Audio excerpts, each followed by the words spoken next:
नमस्कार. आपल्या कामाच्या ठिकाणी एखाद्या आणीबाणीच्या परिस्थितीत काय करायचं हे माहीत असणं कदाचित सर्वात महत्वाचं कौशल्य असू शकतं. चला तर मग आज याच महत्वाच्या विषयावर बोलूया. चला थेट एका गंभीर परिस्थितीत जाऊया. कल्पना करा, आपल्या डोळ्यांसमोर आपल्याच एका सहकार्याला विजेचा शॉक लागलाय आणि तो तारेला अक्षरशः चिकटून आहे. अशा वेळी पहिली प्रतिक्रिया काय असेल? क्षणभर विचार करा, कारण योग्य वेळी केलेली योग्य कृतीच कोणाचा तरी जीव वाचवू शकते. आता बघा, कोणीतरी अशा प्रकारे मदत करायला धावतंय, थेट जाऊन त्या व्यक्तीला स्पर्श करतंय. हे किती धोकादायक असू शकतं नाही का? अशा एका चुकीमुळं जिथे एक जीव धोक्यात आहे, तिथे 2 जीव धोक्यात येऊ शकतात.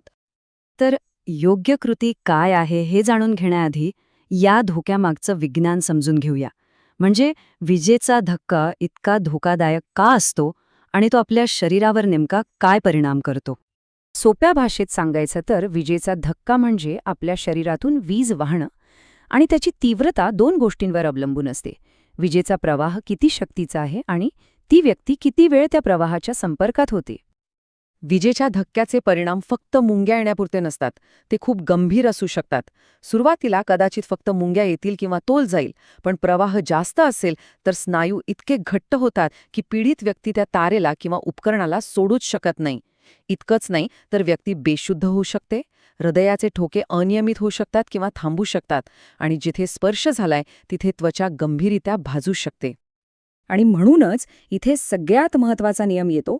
कोणत्याही परिस्थितीत मदत करणाऱ्याची सुरक्षितता ही नेहमीच पहिली प्राथमिकता असली पाहिजे. कारण जर मदत करणाराच धोक्यात आला तर तो कोणालाच मदत करू शकणार नाही.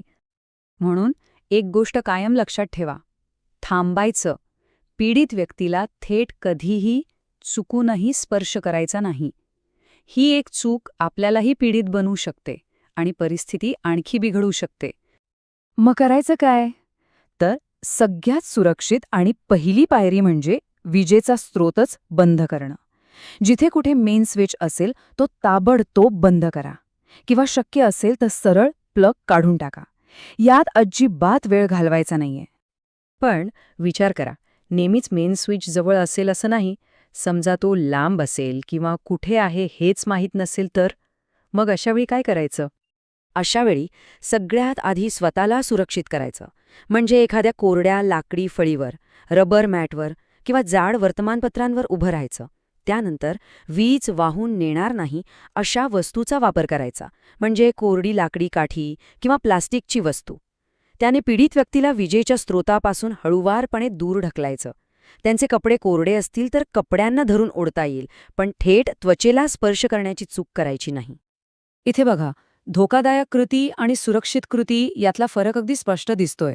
थेट स्पर्श करणं म्हणजे स्वतःला धोक्यात टाकणं, तर दुसरीकडे स्वतःला सुरक्षित ठेवून वीज बंद करणं किंवा योग्य वस्तूने पीडित व्यक्तीला दूर करणे ही योग्य पद्धत आहे. हे लक्षात ठेवणं खूप महत्वाचं आहे. ठीक आहे. समजा पीडित व्यक्ती आता विजेच्या संपर्कातून बाहेर आहे. आता पुढची आणि अत्यंत महत्वाची पायरी म्हणजे प्रथमोपचार. जर त्या व्यक्तीचा श्वास थांबला असेल तर कृत्रिम श्वासोच्छ्वास देणं गरजेचं आहे. आता कृत्रिम श्वासोच्छवासाच्या काही वेगवेगळ्या पद्धती आहेत आणि प्रत्येक पद्धत एका विशिष्ट परिस्थितीत जास्त उपयोगी ठरते. उदाहरणार्थ, सिल्वेस्टरची पद्धत तेव्हा वापरतात जेव्हा पीडित व्यक्तीच्या छातीवर किंवा पोटाला इजा झालेली असते. पण सगळ्यात सामान्य आणि प्रभावी पद्धत म्हणजे तोंडाने तोंडावाटे श्वास देणे. सिल्वेस्टरच्या पद्धतीत काय करतात तर पीडित व्यक्तीला पाठीवर झोपवून त्याच्या हातांची एक विशिष्ट प्रकारे हालचाल केली जाते. हातांना डोक्याच्या वर नेऊन श्वास आत घेण्यास मदत केली जाते आणि मग हात छातीवर दाबून श्वास बाहेर सोडला जातो. आणि जी सगळ्यात सामान्य पद्धत आहे ती म्हणजे तोंडाने श्वास देणे. यात पीडित व्यक्तीचं डोकं थोडं मागे झुकवायचं, नाक बंद करायचं आणि मग मदत करणाऱ्याने थेट त्याच्या तोंडात हवा फुंकायची. सगळ्यात महत्त्वाचं म्हणजे छाती वर येईपर्यंत हवा फुंकावी. यावरूनच कळतं की हवा फुफ्फुसांपर्यंत पोहोचली आहे. आणि हो, ही एक खूप महत्त्वाची गोष्ट लक्षात ठेवा. एकदा पीडित व्यक्ती शुद्धीवर आली की तिला उबदार ठेवून आराम करू द्यावा. पण जोपर्यंत ती व्यक्ती पूर्णपणे शुद्धीवर येत नाही तोपर्यंत तिला काहीही खायला किंवा प्यायला देण्याचा प्रयत्न करू नये. आतापर्यंत आपण अपघात झाल्यावर काय करायचं याबद्दल बोललो. पण याहीपेक्षा महत्वाचं आहे अपघात होऊच नाही यासाठी काय करता येईल, नाही का?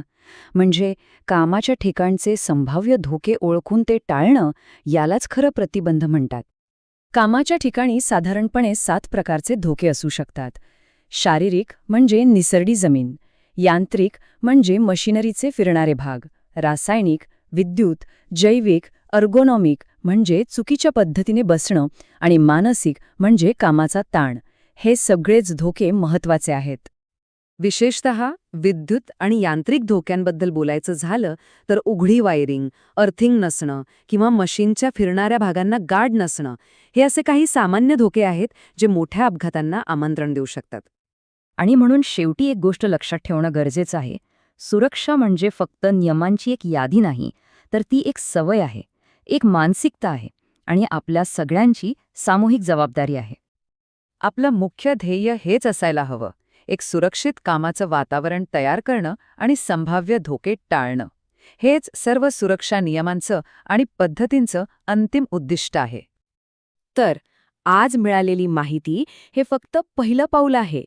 आता खरा प्रश्न हा आहे की आपल्या कामाच्या ठिकाणी सुरक्षेसाठी आपण पुढचं एक लहानसं पाऊल कोणतं उचलू शकतो? कारण प्रत्येक लहान पाऊल महत्वाचं आहे. विचार करा.